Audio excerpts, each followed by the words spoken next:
এখনো তো দেখার বাকি আছে। চলুন আগে বাঘ কুমির সব দেখে আসবেন।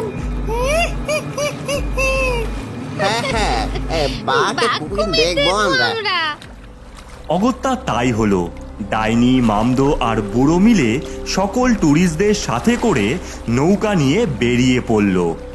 বাবা, কি দারুণ জায়গা সুন্দরবন, কিন্তু বাঘ দেখছি না কেন? দেখবে দেখবে, বাঘ হয় না, সবই দেখবে। ওই তো বাঘ দাঁড়িয়ে, ওই তো বাঘ, ওই তো বাঘরে, বাঘরে বাঘ।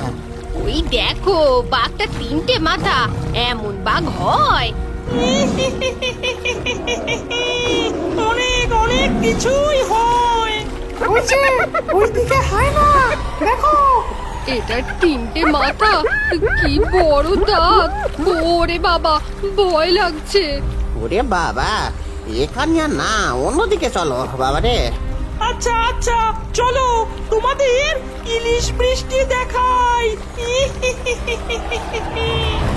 এরপর ভূতের দল নৌকা জোরে ছুটিয়ে এক জায়গায় দাঁড় করিয়ে দেয়। কি হবে এখানে, দাঁড়িয়ে পড়লো কেন? জমা হয়ে যা ইলিশ মেঘ, আর শুরু হ ইলিশ বৃষ্টি।